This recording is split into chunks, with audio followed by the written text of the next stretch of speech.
Hello, this is Bobby at Copel TV Repair with some 50-year delay video on how to troubleshoot and possibly repair a Panasonic.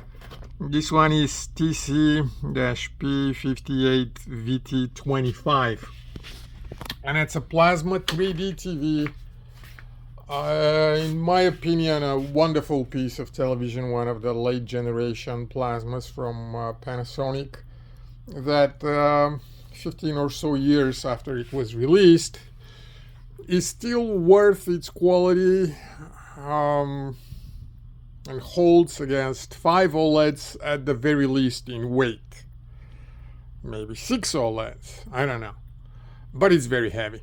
So this one that was brought here had one blink. You turn it on, it clicks once or twice, I don't remember, and it just flashes once at the front LED, whatever it is. I'm not going to show you that because it is past that point. And I'm going to show you how to do some troubleshooting and how to get to what I got, and hopefully that will help you. If you like it, and try to run a little bit more years out of it as opposed to going OLED. So what I actually did was follow the service manual, which in this particular case proved to be very, very good lead and reliable lead as to what is happening. Number one blink on this model and many others, but on this one means there is no communication with the main processor on the, they call it logic control, or I forgot, PD board maybe. What I call it is plasma logic board, because this is the board that takes the frames from the main board and creates the signals that drive the plasma sustain boards and buffer boards, so to engage the plasma and reproduce that frame by frame. But what the service manual tells you is to disconnect those two connectors here. Those are P6 and P7. This one, and my TV, as you can see, is turned around, but that's what it is. So those two are disconnected. Never mind that for a moment. This is empty. And what you want to do is you also want to disconnect that flat ribbon cable. It doesn't matter on which side. This was the easier side for me. Just unplug it from the main board. This way, fully detaching this from that. And then you turn on the TV again. And you check every time after you turn it in, you want to disconnect and let it discharge so that it forgets the power code. And in my case, it kept on blinking just once. Nothing ever showed up on the screen.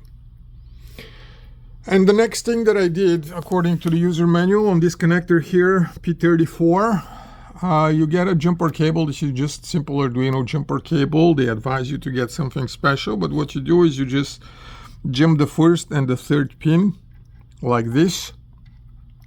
And what you're hoping to achieve by that, basically, if you get a different error code at this point before disconnecting that, where you turn it on without those two, what it does is it's trying to energize the plasma logic board, it's trying to energize the two sustain boards, and if the problem is in one of them, the error code will change. If there is a short somewhere here, or if there is a short somewhere here, the number of blinks will change. But in my case, it stayed at 1, suggesting there was no problem here. And the end goal was, the end game of all this experiment was to get the plasma display to illuminate, indicating that the sustain boards are good and the plasma logic is good.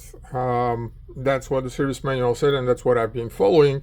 And for once in a difference, it actually got me to where I needed. So what I did all that, and I jumped those two, and those two were removed, and this was removed, and I also had this one removed. That's the other connection to the main board, and I just wanted to make sure that the main board is totally now disconnected from the plasma logic board. It gets power, and this thing tells it, this jumper tells the logic board to actually start producing signal at the output. And according to the service manual, when you power that on, it should go and illuminate the screen. In my case, it kept on blinking once, which only meant one thing, it was the plasma logic board that is bad. And what you see now is that it is illuminating the screen as it should be.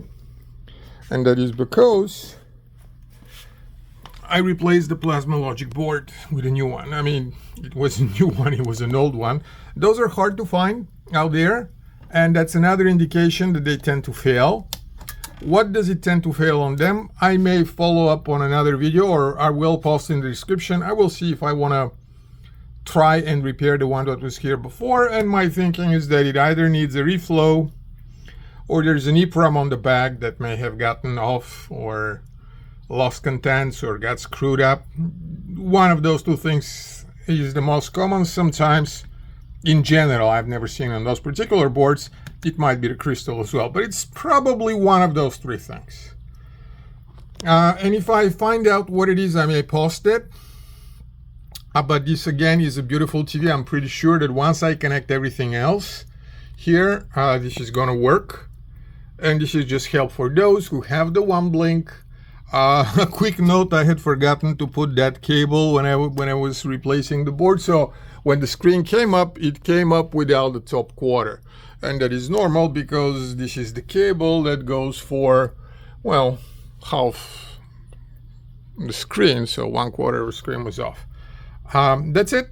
If you want to keep a few more years out of that baby, which again is one of the top-notch, the very latest Panasonic plasmas, very last years, were probably the best plasma TVs I have ever seen. They have, maybe this one is not even the best, but it is among the best.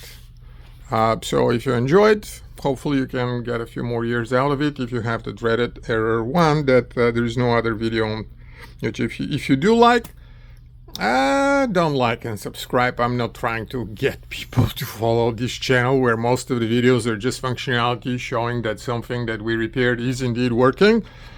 Donate $3, $5, everything is welcome.